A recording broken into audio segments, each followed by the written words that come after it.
passer à côté. Motema duku kolanda ba faux pasteur bakokosa yo. Motema duku ekozangisa yo kimia okozala faux chrétien. Motema duku okozanga discernement okobikala bébé spirituel. Ah ouais?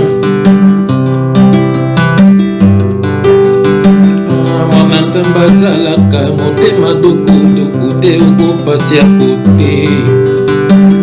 Motema duku okolanda ba faux pasteur bakokosa yo.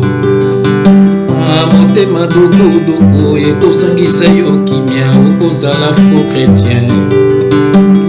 Motema duku okozanga discernement kotikala bébé spirituel. Mona nzambe zwa kimia. Mona nzambe zwa kimia. Talela kaka nzambe o. Nyonso na mokili ekoleka o. Mona nzambe zwa kimia e. Talela kaka nzambe o. Nyonso na mokili ekoleka e. Bana nzambe ebele lelo bakoma motema kaka duku basanga kimia. Oh! Nakozanga kimia dezotinda bino bolanda ba faux pasteur, ba faux prophète, kolia bino bambongo, konyokola kondima na bino. Oh bien-aimé, bokoma ba esclave na bango, po motema neza duku. Moi poza na discernement ezate, moi poza na Saint-Esprit ezate, bazo kosa bino parole lokuta. Zwa kimia mwana nzambe, okotikela ka bébé spirituel.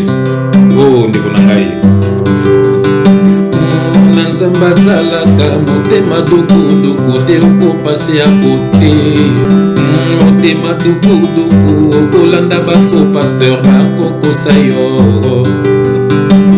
Motema duku ekozangisa yo kimia okozala faux chrétien. Motema duku okozanga discernement kotikala bébé spirituel. Mona nzambe zwa kimia. Mona nzambe zwa kimia o. Talela kaka nzambe o. Nyonso na mokili ekoleka e. Mona nzambe zwa kimia o. Nyonso na mokili ekoleka e. Talela kaka nzambe o. Ye maître atombe en circonstance. Mona nzambe zwa kimia e. Mona nzambe zwa kimia o.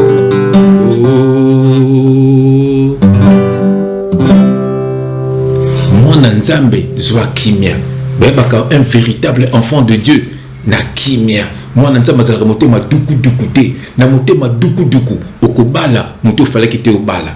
Okosala makambo falaki te osala. O bien-aimé okolanda moto falaki te olanda. Bien-aimé okolanda mateya moko ya mote nzamba lobi. Bien-aimé bakonyokola kondima na yo, bakomemona lifelo. Bien-aimé pamba toza motema duku zana kimia. Nzambe yenda za maître ya temps pe ya circonstance. Asalaka nyonso na ngunga na ye. Yo talela kaka ye nyonso na mokile koleka. Atale lozo simba te, lobi ko simba. Ayez la foi en Jésus-Christ. Alors soza na foi ta ya moke oko déplacer ba montagne. Bien-aimé lande mission yo. Oko te ya ma au nom de Jésus-Christ. Ciao.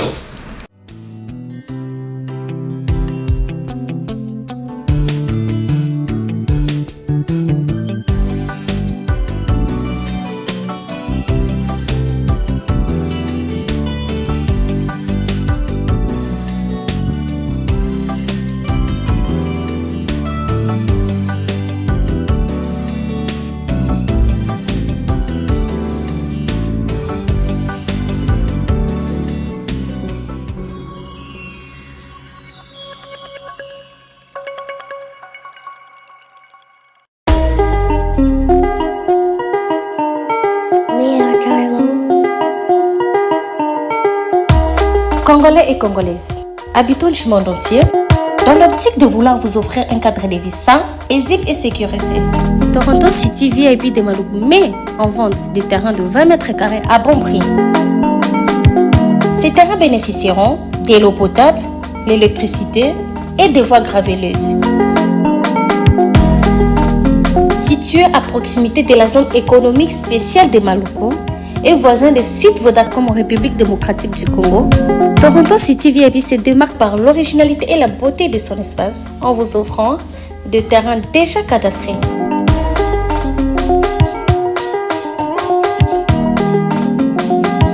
Biso Toronto City VIP de Maluku. Toza non loin en zone économique, pene ya cité Vodacom. Toza awana ba parcelle il y a 20 mètres carrés na talo malamu. Possibilité de paiement cash ou par échéance. Pour plus d'informations, contactez Papa Willy Mafoula au +1 905 730 1540.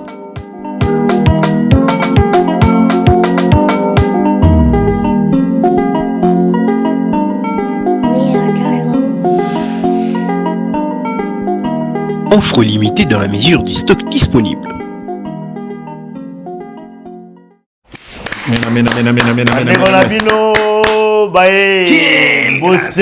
Mbote balandi. Alléluia. Pour la bise koki otukuta na labino. Donc on a 4 derniers virages avec mon frère Jean-François Fongue. Mbote mon frère. Quelle grâce. Voilà donc un plaisir encore. Lumière mongal. Il y a banda qui paye. Ah ouais depuis là. Voilà donc. Voilà Rosa Ballet. Alléluia. Surtout comme Bagno. Amen amen. Voilà encore une fois le Congo koki ya okuta na bino boyoki déjà Nzembo. Frère Nzembo moi na Nzambe azalaka motema duku dukute. Peut-être le message est dans le motema duku dukingolo bani. Moi na Nzambe motema na Nzambe azalaka motema duku dukute oko passer à côté. Frère na bandeko mususu kat na nkolo motema duku duku. Donc aye Nzambe kaka po abala. Aye Nzambe kaka po zo musala. Aye Nzambe kaka po bika. Alors tant nous connaissons ça les matés abungi nzela.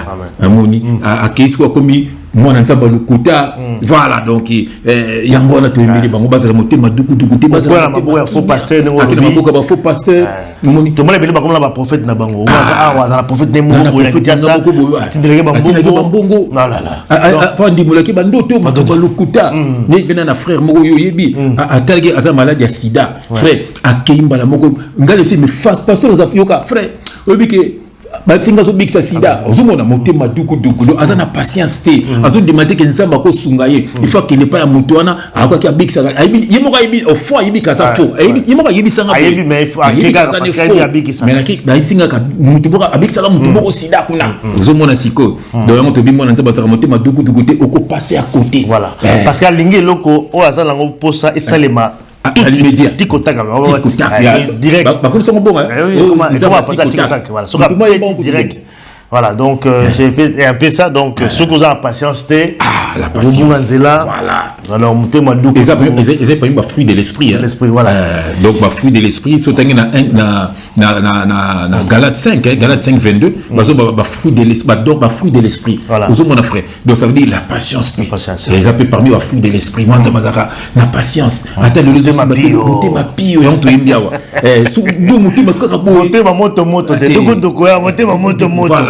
Kakaboy, Gaïfola Kumaboy, Gaïfola Zomusala, Gaïfola Bala, les prophètes Mokuno appellent ça Galibala, les prophètes on appelle ça Musala.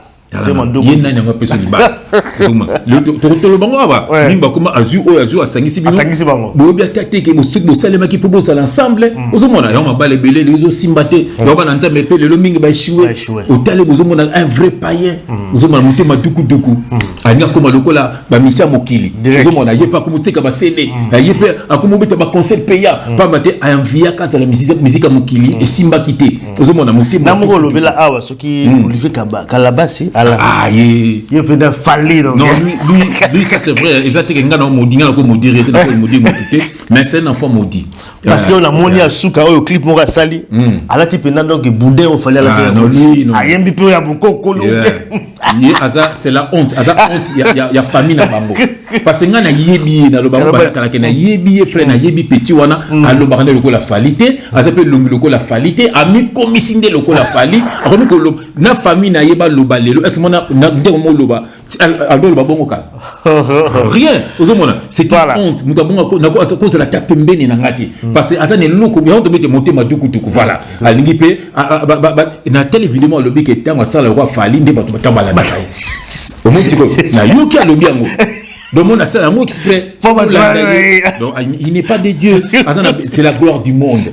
Bamoni lokola fali, alubarloka fali, akati su lokola fali. C'est une ondium moi na nzambe fo yom to na Saint-Esprit. Il faut fallait envier yo, akoma lokola yo. Ozomona akoma kimia lokola yo. Ozobanga baninga na nga kala frère basi na bango. Bamona tel JF ninga koma lokola JF. Ozomona c'est ko ngai JF na koma lokola misia za na mokili. Maman na Bible c'est qu'on dit manaye. Donc petit on a Dani Olivier Kalabasi azali baku pour na salut à Fali. Azali baku makasi. Azali baku pour na salut à Fali. Donc à partir na ye Fali pour banza parce que mi passe. Parce que mon toza na nzamba zalo kwa ye. Batulu kwa ba Joel Tatu na ba faux chrétien na azala kana bango. Fali pour na ye ko ndime soka kufi bongo. Et c'est quand ils ont allé faire. Voilà, ça c'était pour l'Anzembo. Donc voilà, Nzembo, vous allez composer tout de suite la émission. Rapidement. Le fruit de l'esprit. Le fruit de l'esprit. Voilà, donc rapidement, la programme, il y a émission Nabiso Alelo, le menu, donc il y a émission Nabiso Alelo. Torolobela sur le mariage coutumier. Son importance d'ango ezali nini donc le mariage coutumier parce que tout le bilan parce que sujet au batma PCB sango balobi ba na biso ming ala poto bazali ko yeba importance d'ango te bazo linga na bango lisusu ya moté et na ba musu ba boy na ngo mariage coutumier to me pe ko talango ni nango za ko pousser ba na biso ba boy yango est-ce que abus eza na kati ya mariage coutumier et c'est quoi les mariages coutumiers? Est-ce que Balanza va commencer la mariage coutumier? Voilà un peu on a premier thème au to développer na kati émission na biso ya lelo. Alors deuxième sujet émission na biso ya lelo to kolobela sur les témoignages sur Alain Moloto. Je crois qu'il y a Batu Balanda qui témoignage ya pasteur Israël oyo azala aussi na orphelinat na kenda kuna orphelinat batu na ngami na orphelinat wala so batu binga benga pour la kambo wala. Alors témoignage oyo voilà pasteur Israël alobaki que a moni Alain Moloto na lieu moko ya tourment ça dit que kati ya molili bla mobulu. Et voilà cette témoignage Joana, je crois que frère Jeff a ça là également émission. Oui. Oyo omekaki ko revenir sur ce témoignage Joana. Je pense que bato ça émission va réagir et va bengi belé. Ba bengi belé par rapport nango mais tozo nango lelo parce que to mekape ko tala est-ce que azali na lieu de tourment ou lieu de repos puis soka za kuna ndenge prévu nango zo la ça la lieu de repos ou lieu de tourment parce que bon voilà azali makamba seke nzambe mais pourquoi est-ce qu'on peut confirmer ça aujourd'hui tozo ngela un peu moi mkena kati mon frère avec un verset biblique également et puis dans souka to kolobela sur loi il y a l'artiste Zulema. Il y a BCBG, encore une fois BCBG en deuil. Il y a BCBG, il y a JBM Piana. À Koufé le musée, dans mon programme, là, on peut aller à un programme, il y a un qu'ils allaient publier, les lots, ils allaient lundi, donc 10 mars, veillée mortuaire, n'est-ce pas, c'est Ave Maria, et puis lobby mardi, bon, comme lundi sous terre, mais bon, lobby mardi 11 mars, levé du corps, donc, et qu'on s'allait mal, lobby, donc, on a lobby. Toujours tourner émission le lot lundi. Voilà, c'est pourquoi toujours le bilan mouké. Et encore une fois, Liwa, Nakatia, Wenge BCBG, est-ce que Liwa wana Ezali, bon déjà Belaki, hein, tu as vu qu'il y a Belaki déjà, déjà, on a annoncé Liwa naye, mais là on y fait, peut-être que le bilan par rapport, il y a décès wana, est-ce que Ezali, Liwa, il y a Nzambe ou alors Liwa Moko et Outi Musika na Molili, tout me rappelle qu'on comprend dans la Katia émission Nabiso. Et voilà un peu trois thèmes autour à aborder la Katia émission Nabiso. Dieu de grâce. Maman qui a pas tout à fait. Maman pas Mboka yo. Maman Miso frère. To bunda pam. Amen. Tout le monde est là to benga le mission frère. Alors ça nous sané tous alors effacer. Amen. Na kombo na Jésus Christ. Bien nous toujours activité de prière, to benga mokolo mission.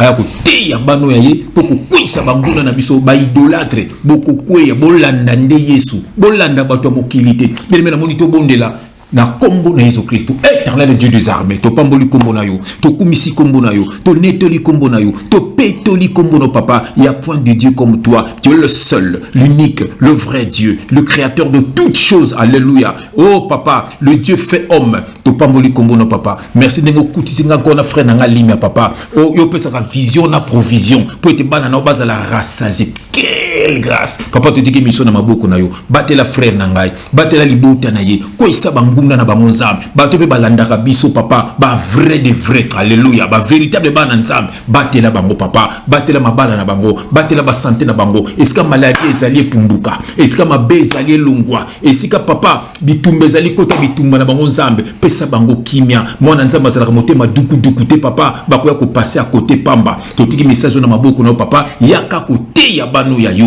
Que le Saint-Esprit parle pour l'édification de ton peuple. Au nom de Jésus-Christ, nous avons ainsi prié et nous disons Amen. Alléluia. Amen. Oh bien-aimé.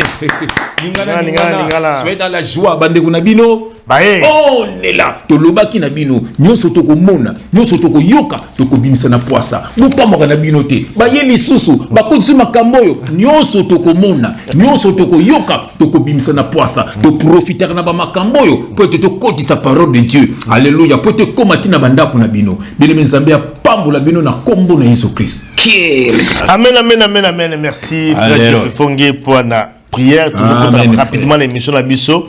Voilà, donc, si j'ai les besoins sur le mariage coutumier, mon frère, quelle est son importance?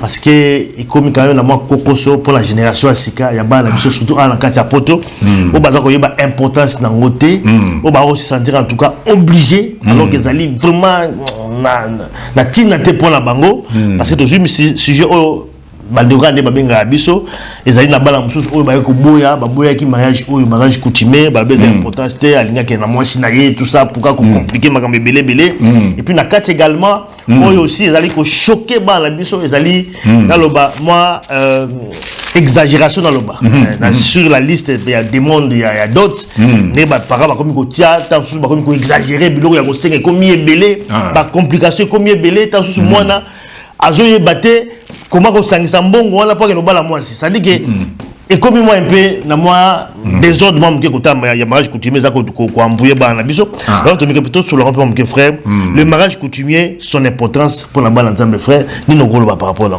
Merci frère na parole on a autant nos versets moko na Éphésiens chapitre 5 na on a verset 31 et je vais lire au nom de Jésus-Christ que nous entend frère. C'est pourquoi l'homme quittera son père et sa mère, s'attachera à sa femme et les deux deviendront une seule chair. Frère Nangaï Libala, premièrement, ils batumi balé, bakutana, balingana. Ce qui balingani, allez, moi sinde akomema mobali na famille. Voilà. Donc ça veut dire, pour l'année pour la ça, que t'as la commune oyo. So famille mutubagoloba. Ok, pour le monde na biso, pesa biso soit biki, pesa biso soit nini, pour pesa monde na yo. Mais banda kala même temps monde Abraham, so botangi bible na Abraham, monde Abraham et pour na bali sa monde na ye, bakenda ki atina ki serviteur na ye, bakenda ki tiku na pa ba Rebecca, ben c'est bongo yela biso bo. Donc c'est ça. Mais ce que biso siko awa frère Naninga ba coutume Jonathan ne logo zela avant de continuer yoka parce que biso toza siko na kata ba coutume wana pesute ozomona parce que biso comme le ba coutume moko boye yana otangelo moko zela pardon na Jérémie chapitre 10 na kena on a verset 2 voilà na verset 2 à 3 et je vais lire au nom de Jésus-Christ c'est très capital yoka ainsi parle l'Éternel. C'est Dieu qui parle frère ainsi parle l'Éternel, n'imitez pas les voix des nations. Voilà, tu imites ton moquilité, frère. Mon yoka, frère. Et ne craignez pas les signes du ciel, parce que les nations les craignent. Verset 3. Car les coutumes de peuple ne sont que vanité. Mon frère, car les coutumes de peuple ne sont que vanité. Tu sais ce ba coutume ba wana et ça dans vanité, ça bloque ya mokili frère. Mais tu veux un mariage coutumier quand même hein. Mais c'est ça. Mais ça terme biso to bimisa ngo. Mais so teng na bi ba komi mariage coutumier ti. OK, mariage ensemble des frères yango wana. Parce que le mariage c'est une fête familiale. Et ça c'est que tango moi ça ina mobali na famille, bo c'est boyela biso ayeli bino, bo sambeleli bango bo li ensemble. Mariage yango wana frère, ne basaka na ba village. Voilà. Mais puis comment tina non lettre aboyé après tina lettre aboyé après siko et comme siko maramba sale après mon siko ba dépense na ba dépense ba tuba continue ba nyongo ozo mon frère et puis ba tout soupe o baza mal intentionné ba comme ça mon commerce na bango netinga na bota bana ba se belé boy netinga na bana ba se belé ozo mon yo bo mulanda na bana ba se belé ozo mon ba tu frère oza riche talana oza riche pour babi ko olia kana sima bana wana on sait ça ba magasin na sima bana wana ce n'est pas bon ça veut dire que ba tu ba exagérer ozo mon c'est ça mariage to ba bien coutumier ezaka ka ndenge wa tumukile baloba menza batika ba mariage coutumier. Le mariage est une fête familiale et ali que ba parents ba kutani ba balsi bana na bango frère ba sambele li bango ba lambi ba lié et sili nango c'est ça le mariage.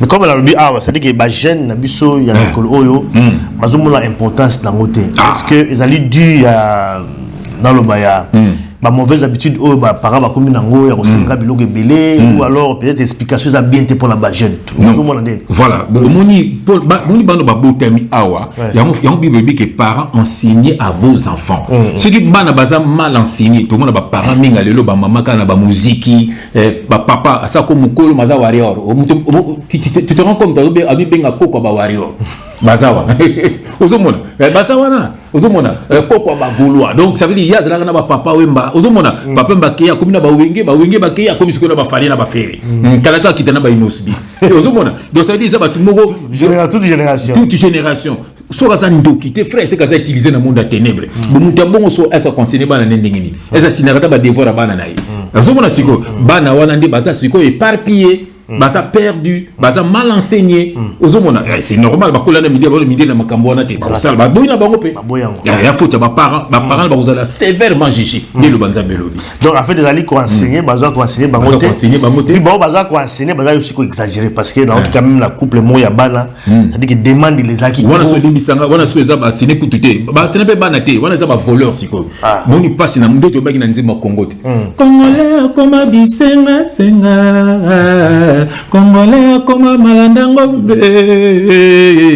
mon frère Congolais comme immigré nous sommes partout dans le monde pour ne payer rien ne va ça veut dire que bana ne bibouele bana baza ba fond de commerce voilà donc azo tele la bana bo mona na so ko beba do ya akokufa po azo zela babala wazo mbongo bazo balingi bana babala te frère bana basala ndeki ndumba baza wana mona yaka na mbongo chaque jour frère epesi passe epesi mawa nous mona bana bongo ya nous mona ba dégâts bon pour ba famille ko poser makabo ngozala te frère mais bongo ngozala te na éviter que mfona na limi azo bala surtout do mona ba bêtise ndenge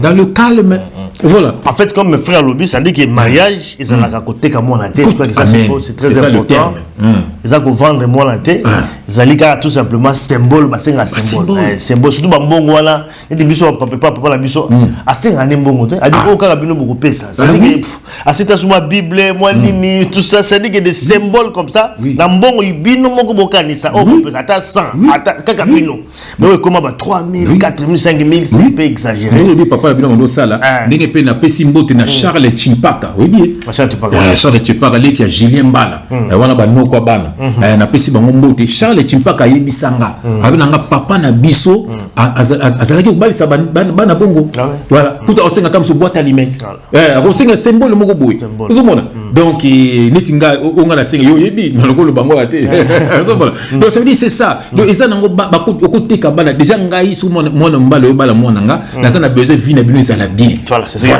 na kosenga bambongo belé ndenge nini ponga za na besoin bozala bien bozala ndako na bino bozala bien voilà donc na ko ya na aider kutu bino bozala bien c'est ça en fait mais le oyo ndeto lobi mboka place passe yali ya ko comme le ba faux serviteur de Dieu ndeko ma senga frère na kini pour le vrai serviteur de Dieu ça passe pourquoi parce que misala ezati ya zongo cop na ye olia kaka wana et comme musala na ye ya ko tikela pe mona na ye donc et comme héritage à famille donc ba babungi nzela ba na petit na Europe na Asie partout en Amérique donc so ya moto bien nzemo te so koza motema duku to koza na discernement te kolanda batu wana et puis bungi nzela voilà mais quand même to koyeba ça ba jeune biso ba importance tango ça dit que de bajem sur comme tout que n'a pas fait kaka oyo ba parents oyo bani ni tali bisoté mais je pense que l'important c'est d'aller que ba parents fondé ba bénir bino donc le mariage na bino bo de bo fandika bo balanité bo mi bota c'est pas vrai il faut que ba parents ba bénir biso ba bénir bino pour que bokende bien na kata libala bino c'est très important mariage wana.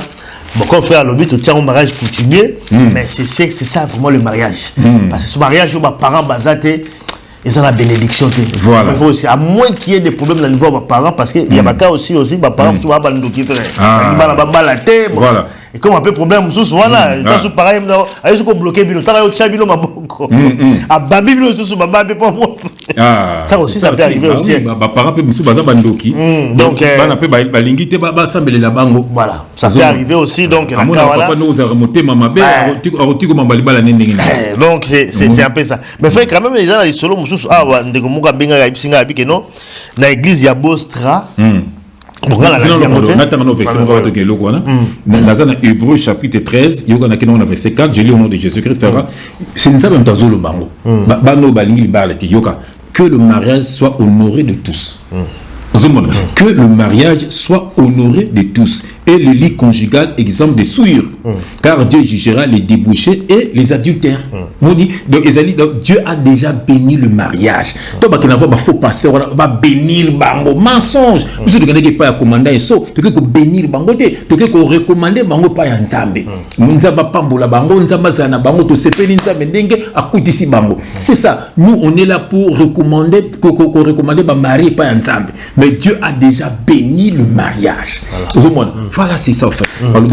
Par rapport à sujet au mariage, bon, il y a des gens qui ont dans Voice également. Alors, puis, dans l'église Bostra, il y a pasteur Bameko, paraît-il que Bazo Balissa, Azobalisa Bandibi, il y a des gens qui kaka, peut-être, paraît-il que Bazo Balissa, Oyo, Boubalani, Abalisibino, sans qu'il y ait des parents, quelque chose comme ça.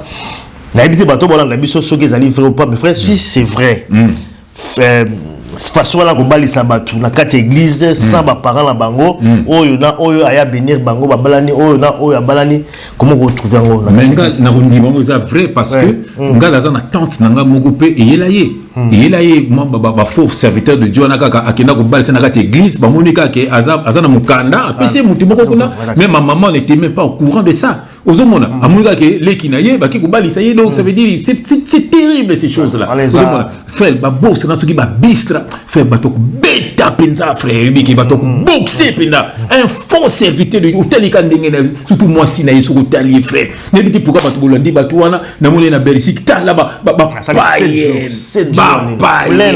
frère ba païen na ba païen donc na hôtel katala bato babungi nzela ya to bete mutema duku moni ya mote ba personne qui ndumbo lingate ba personne lo yenge na vieux lingate soko comme na ba problème donc comme soko bon ya be punition pas nzambe soko mulanda ba soit disant ba homme de Dieu ba popobika nzoka landande nzambe yeso bibo ya ndenge venez tel que vous êtes venez à moi vous tous qui êtes fatigués chargés je vous donnerai du repos venez à moi portez la chambre na obondela Yesu akupeso kimia mais moi c'est comme tellement vous tala ngabina makamga na sala kindumbu ngana sala ba nuanga na mira te na landaka mutu pozo ndima te ke yo moko nzamba ko limbisa yo eza pe punition nzamba pesi bino bolanda bango basakana na bino mitali bino na tali pe le Congo donc moni na ki ndo yebisaki ngai pardon donc ça veut dire que ozu mutu yo balisi bango frère venir bango tana ba yebani pété bolingizano ko lingana et ça passe frère tout ça c'est quoi ba mutu basala kango tout monde peut kuna wale ça passe lango azu mutu mo handicapé apesi mo simo ba kitoko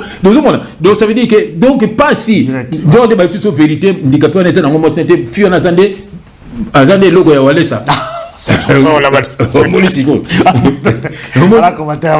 non vérité mutu ba mo kadiombo yango ba bomai quand on va le bon pas qui moutulaye quand on va qui moutulaye mutu proche nda bimisa ba vérité wana ali bo munaki handicapé wana fio neza na mosi na yete lokwa walesa tala no ba bloga ndengwa sine so mutu ko bina mosi ne ko bi wana si basala nzambe frère ma wana bino ya bozana maboka ba lourd ravisseur et puis on a séparateur ba finga nga pona bato mokili ba finga jamais pona Yesu quelle grâce ça va toucher gourou na ye na yo finga yo vous mona mais pona Yesu ba yakati vous irez en enfer hein. Amen amen amen amen. Voilà donc toujours quand on a des sujets la biso oyo ils allaient sur Alain Moloto ils allaient sujet oyo ça lit quand même assez et tomboki c'est bato quand même faut quand même dire que bato tomboki pour la sujet oyo témoignage sur Alain Moloto témoignage oyo pasteur Israël Alobaki qui voilà a monné dans lieu de tourment parce que a monné d'autres dans d'autres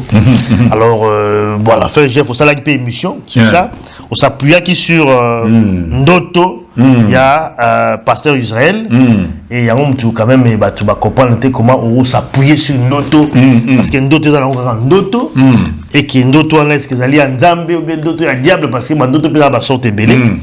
Et puis, on lobby, mais ils ont l'autre qui ndoto, qui va monaki na lieu donc il y a repos. Alors, pourquoi est-ce que yo le bel quitté, on s'appuyer sur ça, je vois que ça lui passe peu va réagir vraiment dans un mot. Il y a Makasi, mais alors fait toujours là moi qui wana par rapport, il y a témoignage sur Alain Moloto, je crois que va lobby là peu moi mingi. Alors, par rapport il y a ces témoignages wana qu'est-ce qui a fait que yo réagir rapidement dans d'autres il y a pasteur Israël il y a quoi prier au pasteur il y a jamais de pasteur bon désolé bah oui mais pasteur bon nous sommes tous des frères il a fait des dons aux hommes les autres comme pasteurs voilà c'est des dons bah toi binga pasteur c'est juste pour séduire voilà alors on s'appuie à Gilango pour vous parler sur Alain Moloto mais gars peut-être qu'on zonge la biso parce que on a zagi mo salaki c'est mieux comme ça moi question réponse peut-être va comprendre un tout petit peu le pensée va passer à frère Jeff. Mon frère la parole de Dieu déclare Dieu parle tantôt d'une manière tantôt d'une autre. Voilà. Au moment où on a monaki vidéo na c'est pas non pourquoi parce que on a pe nzamba sonanga. On a pe na mona Alain Moloto balati bilamba ya milai mais ezaki noir. Na comprendre yango te. Comment ko la te lamba ya noir. Na mona yango. Frère so kozungisi ba vidéo la mso kala. Biso na biso tomando linga Alain Moloto te. Mais on va linga Alain Moloto te. Mais on a lingé pourquoi par rapport il y a brisement par rapport à Banzembo naye. Na bato ba lingé wana. Ezaka par rapport il y a brisement na par rapport il y a moto il y a suka wala mais c'est nul. Mes frères c'est nul. Si on linga moto pour Nzembo, to pour apparence mais tu es perdu. Ba tu ba comme Alain Moloto bazo gange bazo loba wana. Na faut so tindelinga mutu mo bazo loba boy. Frère, ce qu'on l'a dit bato bazo baga po na Nzembo napo na mutu parce que banzembo adoration oyo quand même sauver ba bato bien après ba so ba biki na banzembo wana frère eza foi na yo voilà frère eza foi ngana ko sambela yo obikite mais la sambeli oyo abiki eza ngate eza ye kondima na ye nde bikisi eza kondima na yo okoka pe nzembo on appelle obiki eza kondima otene kondima na yo c'est ça frère bato ba parole de Dieu te zomona zela va to continuer na tangelo moko naza na 1 Timothée chapitre 5 na kana on a verset 22 je vais lire au nom de Jésus-Christ fayoka n'impose les mains à personne avec précipitation zomona eza le repère yo pe kotika mutu note mutu n'importe qui a tcho lobo yebite so razana yo pe kotika lobo n'importe qui te po yebite mutu so ayepinda boye ayo bumbisa ondo kite tia lobo pona bende biloko zomona toujours connaît verset na biso yoka et ne participe pas au péché d'autrui. Vous mon frère. Et ne participe pas au péché d'autrui. Toi-même, conserve-toi pur. Ne participe pas au péché d'autrui. Oyino Alain Moloto te a partir ka yanzembo okomi fanatique ne ka batunduka ba fanatique ba fali ba fanatique ba fere ba yibi bangote a partir à voir a partir à nzembo. Mais yo mon nzembo ko za ndengona te frère. Yo to bi na nzembo faut za na discernement. Pour ça, vous avez ma duku vous avez un discernement, vous avez n'importe qui, vous avez n'importe quoi. Mes frères, vous les reconnaîtrez à leur fruit. Alain Moloto vendait des CD. Alain Moloto faisait des concerts payants. Alain Moloto, pourquoi Bakabona, frère, Makambambo, oui ou non? N'a qu'une période. Bakabona, Makambambo, oui ou non? Ma femme, là, je vais voir le baron bien passé. Ah, mais je peux y bien. Voilà, Makambambo, ça va tourner. Alain Moloto, Kabola, bon, bien, et puis, Nakotanga Kombo, c'est une femme mariée. Alain Moloto, a Tchaka Moko, na Bango Zemi. Nakotanga Kombo n'a été passé, c'est une femme mariée. Avant qu'on aille, on a tel écoute, puis les réseaux sociaux, on a mobile, mais Bango, tu as cliqué, yebi, Zomona, a Tchaka Moko, na Bango Zemi. Au mon frère, alors Bango, c'est pas là qui n'a ngoté.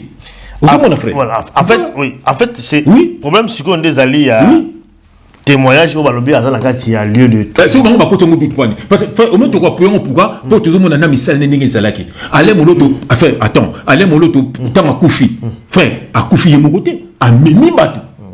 Mais le problème, c'est que les frères. En fait, par rapport à Missal Lobby, mais ce que ce que les gars Koufa, tu évites de ça qui alliance dans Zambie, on ne sait jamais aussi. Parce que quand Tambola qui peut m'habiller, Tambola m'habiller. Mais on ne sait pas, le dernier jour, on ne sait pas ce qu'elle a une alliance dans Zambie. On est comme si on y a un Zambie. Parce que tant on ne peut pas confirmer soit dans un lieu de tourment ou un lieu de repos parce qu'on ne sait pas par rapport peut-être à passer. Rejuger mon douté par rapport à passer. Tu peux exemple, il y a King Kester Mene, il y a King musicien Moukili. Oui. À Tambola, il peut m'habiller en tant que musicien Moukili. Mais côté Soukanaye, tout le monde a dit quand même que, voilà, que a comment qu'il a en Manzambi. Oui. Alors, et à tout Belaki va comme nous.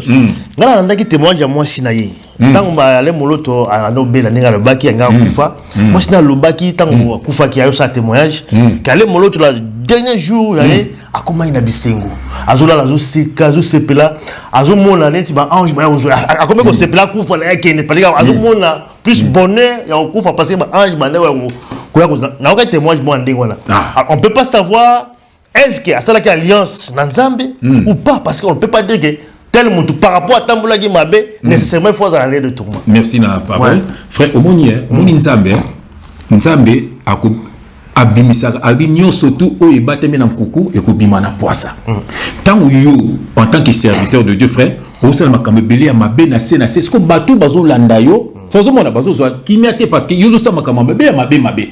Ozomona so ko respecter Nzambe te poza makamabe ce qu'on a souka ngo kufa oyepa Nzambe bien sûr Nzambe abi moko futa conséquence à péché na o futa ngo so batu ba koyeba makambu no ndongo salaki voilà ceux qui y au Seigneur pardon mais frère mais makambu yo salaki bato balanda ko na ndenga aveuglement il faut bayeba yango so tinda biso voilà yango c'est ça a ko tinda biso bi botala tambola ki mabe voilà batu bazo ngama na mona le moloto boy alati lamba noir namonango voilà sœur nanga moko akenda kisasa aya kozwanga to kenda kisasa azana mbongo belé to kendo kabola babola nga nazana makombe belé au sala akenda yimoko akenda ataleka bibo frère chef à part yo namona ka le moloto pe ndi azaka lokwayo akepa le moloto voilà ça kufaki mais moi ça m'a le moloto une vraie païenne frère abi nanga frappa oyo penda païenne azobenga mikolo nyoso bon je n'aza pas le moloto te mais c'est ça frère frère une grande dame, toujours, il y a un grand homme. Moi, ce homme, tu peux éduquer. On éduque maman, chaque jour, maman, il faut le baraboy, il faut ça la boy, il faut enseigner ta femme. Voilà, parce que ceux qui m'ont moi, si l'autre côté, moi, peut l'autre côté. Si on peut l'autre, moi, l'autre côté. C'est ça, frère. Aux hommes, mon frère. Aux hommes, mon bout, aux hommes, ma bobi la dao, aux hommes, ma maman Antoinette, ma tika, ma histoire, tilelo. Ça, c'est mon bout. Salabo. Aux hommes, mon frère. Moi, c'est président, mais t'es la soukinaï, t'es la qui t'embala naï, t'es la télinaï. C'est quoi? Parce que azo be makilo la mobile naï. Donc c'est ça frère. Donc ça veut dire que moi ça les moloto, c'est la benganga bipe et puis après ça mobile. Mobile mon frère azo bimana un des moulages. Voilà. Bakuta bango moi sina mobile na un des moulages. Parmi batina la photo wana. Ah, ozo mona sikomo ki tozo ko ça. C'est la tinela la photo ya mobile na yo azala. Ah, tinela pengai. C'est na bisona. Ozo mona garçon na bazo entre bosambal na un des ba moulages. To tanga prénom na été. Ozo mona mais ce ozo mona siko bato wana bateya ka batu. Ozo mona et puis mon garçon na soko asili kel baka ngana za mona le moloto. Tana. Do le moloto frère. Et puis aller moloto biso tout ebeka kofa na poison. Mais ce n'est pas vrai. Ce n'est pas vrai. C'est une maladie, frère. Non, c'est la vérité, frère. Biso lamba na Nzambe, frère. Biso faut la vérité. Batu, c'est un temi na Nzembo te. Monte maduku duku. Ozana discernement te. Ozana ndale moto pourquoi? Est-ce que dans le bango ton me dit pourquoi? Tu es bani bilungi kasimite mate. Voilà. Bible so bamso ayez comme racine Jésus. Niti ngai frère, racine ngeza Jésus. Voilà. Nga frère ta lima bakangi lima koi. Oh na moi na bakoya te. Oh frère tangi nga na koya te. Parce que nga racine ngeza Jésus. Et puis toi to terre bato, to terre bango, bo ayez pour racine Jésus. Tu me nanze moi. Landel nzambe bino comme bino bato meni benga moi na mutombo. Moi na Joël tato pas comment pe bato ba s'occuper modèle. Na mundelo. Tala na petit le lika la base na mona pas oteya. Frère, si bato ba modèle na bino. Alors, ce que so ba toucher bango bozo silika. Vous êtes tous des païens. Bible ne participe pas au péché d'autrui. Pourquoi? Pour Nzembo. À part Nzembo, pour le brisement. À part Rwanda. Spirituellement, vous évitez. Voilà, spirituellement. Bible, quel est le Nathan et Logomo? Enfin, l'immisanga. En attendant, le question. Nathan et Logomo, papa n'a rien. L'immisanga, dans un Jean. Voilà, 1 Jean chapitre 4, on a verset 1. Il aura fait le tout engagé au nom de Jésus-Christ. Bien-aimés, n'ajoutez pas foi à tout esprit, mais éprouvez les esprits pour savoir s'ils sont de Dieu. Voilà. Il aura toujours continué, car plusieurs faux prophètes sont venus dans le monde. Comment dit frère? Donc frère, éprouvez les esprits pour savoir s'ils sont de Dieu. Et c'était kaka, muto oui, oui, ndenge moko dio yolbakiawa, moko comédien moi yeso nga comme ça le ba prophète d'abord le kuta, soit anga matana na podium ça la théâtre na benga. Alors papa chef, non matas ko na beseni. Ko sambela ponanga.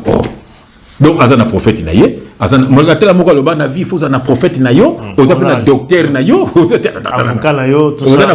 N'importe quoi, mais yo moko, nous avons besoin na yo. C'est spirituel. Ok, je vous ai bien, je vous ai donné le pouvoir de marcher sur le serpent et le scorpion et sur toute la puissance de l'ennemi et rien ne pourra vous nuire. Voilà, quand on mande na Yesu, quand on a mokilité, si vous avez besoin de prière, ah oui, on va prier les uns pour les autres, on va prier ensemble, mais yo racine faisant la Jésus-Christ, côté la mutuka, côté la côté, Bible ne participez pas au péché d'autrui. Dans le côté la mutuka, soit ça n'a bien solo, tu vas en enfer. Voilà, c'est ça fait. Biso toza ya Yesu, toza ya bato mokilité, toza ya Yesu. Zomona, yango bango ba comprendre biso za po basande ba fanakwiti. Congolais comme fanakwiti. Voilà, Congolais fanakwiti, Congolais malanda ngombe. Monde ba finga. Beta ko biso la wera, bato batomboki. Zomona, mais abomani batu, beta biso la falia. Batu batomboki. Abomani batu, beta biso la kofiao. Zomona, donc bango ba côté la batu aveuglement. Et puis, il y a plaisir de vieux à la fin, sur cette vidéo, au moins que tu vas tomber, message est commis. Plaisir, Yango. Mais frère, par rapport à des témoignages, parce que tu vas faire une vidéo, il y a des témoignages qui vont venir dans le lieu de repos. Voilà, des émotions. Non. Comment on fait une émotion? Qu'est-ce qui fait que il y a Israël, les alliés émotions, émotion. Oui, Israël, les émotions parce que, frère, ils ont des signes. Parce que tout le monde qui Tipango, il vendait des CD. Tipango, il faisait des concerts payants. Voilà, Alain Moloto. Mais peut-être dans le Biawa, il vendait tout ça là. Panzana po mbongo, il kabona qui bien té, et puis une histoire. Voilà. On les allait dans la mouki. Avant coup, peut-être ça qui alliance dans Zambie. Mais frère, bisous. Comment on a qui a allé dans le lieu de repos. Avant, ils appellent le lieu de repos. Na répondant que le mot awa, na bin Zambie zaraboy. Yo yé au Seigneur pardon. Mais conséquence, il y a péché dans faux foutan. Voilà. So Nzambe azo fou. Pourquoi tu t'es là? Nzambe azo fou on se combat. On te met doukou donc aveugle. Mais on est dans le lieu de repos. Mais dans le lieu de repos. Oui, ok, le lieu de repos. Attention, mais c'est ça, c'est quand Nzambe. Mais c'est quoi frère? Voilà, attendre qui m'a bé, mais il y a aussi l'alliance avant qu'on fasse pas Nzambe. Mais fait Nzambe le bara toujours. Nzambe fait Nzambe. Mais on a lieu de repos. Nani passer Israël bien là. Naturellement. Mais bon, il y a rien de repos. La monnaie est belle, mais témoin joie. C'est ça, bateau d'émotion. C'est une vérité. Tala, bateau d'émotion. Tout le monde a faut passer ce temps, bateau bazokoya. Ou ce quoi ni bien sauter au coup ça montuté. Bateau d'émotion. Fais bateau d'émotion. Des émotions. Voilà. Israël des vrai. Ils vrai pourquoi? Parce que tout le monde a un signe frère. Nous avons un signe. Nous avons allez moloto. C'était pas ça. Même quand à Koufi frère. Au monde bateau son tout ba qui maquille déjà. Yo yebi makambo mbongo et puis makambo sero on a attaqué sero na zemi. Ah frère, tout le monde peut vérité. Attaqué c'est mon zemi. Maintenant quand on va sero ngo zati avant qu'on n'aille pas na yawa frère. Nathalie penza sero ngo susu na mobali ninde bazo seka. Donc il est bango mawa. Ozo mon frère. Mais bango ba yebi Toms ba yebi ba Nadège ba yebi. Ozo mon frère. Azaki Nzambe frère. Yo peut tout ngape na santé na ngalo. C'est ça. En fait, Moutoraz a tamboli ma B. Voilà, tout le monde suppose. Ça dit. On suppose pas. Non, on suppose. On dit ce qui est vrai. Mais par Nzambe, les secrets Nzambe également. Ah ben voilà. Mais Dieu ça dit que c'est prophète. Mais bon, Bazolo va pas prophétesse. C'est des faibles frère. Non, c'est des fait. Ouais, les abattus avec les bateaux. Qu'on a nos bateaux à la télé, bateaux, bakiona. ozomona ba kioniste kolanda do batu wana te biso toza pur ba véritable enfant de Dieu nganza bakoko sangati parce que ngana yo yebinga ngana tambla ka sona mabete moi je suis pur et saint na mona nzamba solo frère oyebiango alors biso tout na par émotion to linga ka le moloto to salba vidéo to komisa le moloto to komisa ya so te ba vidéo so kala to komisa le moloto oui équipe émotion mais to vandi nzaba no botela mutongo boy ah mes frères et puis tant akufi nzeba suka salaki garçon moko frère moi yimba ki toko wana akufaki sel moko pe yimba ki wana akufaki après yimba pa akufi frère voilà et bon là Jésus-Christ TV Camerounais wana a beta masola le moloto azaki na kati ya secte moko bo aloba ngo mais ce que pour les pieds to luka to ndima été voilà donc makamama beza leki mingi tout le monde fait tel ka signe frère il vendait des CD voilà il faisait des concerts payants ba kamona makambo mbongo uzomona mona nzaba ko frère ngasi ngalo to kama mambo ngalo to ko kama mambo yo to kamora ngada ki parata mbongo yo ko ki o kamora ngai et le béni voilà. Voilà. Ça c'était pour clarifier sur le témoignage y allait Mouloto mais rapidement tout qui est quand même la situation la biso il y a Souka c'est-à-dire que vous allez sur le décès donc il y a Zulema artiste et musicien oh déjà Zalaki avec des gens souffrants on est au bel très longtemps problème qu'il y a diabète carné bazoloba et puis voilà il y a Koufa alerte il y a plusieurs fois attention finalement Atiki biso comment bien tout le monde l'image moi bimi l'hôpital p qui ne peut moi bien qui n'anda ko mais bon a condamné makasi a Koufi mais frère qu'est-ce le niveau qui sur le blanc qui est au qui na yo na émission Salaki. Qu'est-ce que ça nous inspire comme ça? Oh JB Yozandoki, oh JB Yozandoki, ah JB Yozandoki, yotikala ki bolumbu devant ye, atate tonte frère. Zulema balekisiye. Neni. Zulema totali ba vidéo. Moi c'est Zulema na hôpital, ba médecin ba lobby, o eza maladie normalité. Orandi ngote. Ah, et ça on a na YouTube. Yé mo songo zoloba. Balobi na bango bokende epai ya basali nzambe. Bokende koluka libiki kuna awa lisute. Ba insaki ba. Isa maladie ya mulili. Ozomona frère. Parce que mulili wana ikoza pe na famille, non. Yoka place ngana moni. Frère, nous avons le discernement. Au moins Lyon sera sur proie. Asanine akili yango musika jibe bayebi jiba sa mona kini frère ayebi ke maladi wana eza mamba hôpital te ayebi yango abisa mbongo pwani a bloqué kuna leton kufa azui segen atinje musika kuna pwani tinde na France ana bandeko basala nzambe baza visa pour ma visa également la visa te frère agaya ko to me problème za batona bayebi bakotindo musika frère bayebi ke basasa nzambe ba yate balani ba yate udai kuna Zulema eza na YouTube moi na lobby médecin lobaki na bango eza maladie ya mulili bokende kuluka basala nzambe moi sa Zulema bagene pas basala nzambe te bakite mais pour jibe aina mbongo babi apesi mbongo kosakana te ozomona siko na hôpital banini ok eza maladie ya mulili babi na bango awa te voilà jiba yebi ngote ki wana te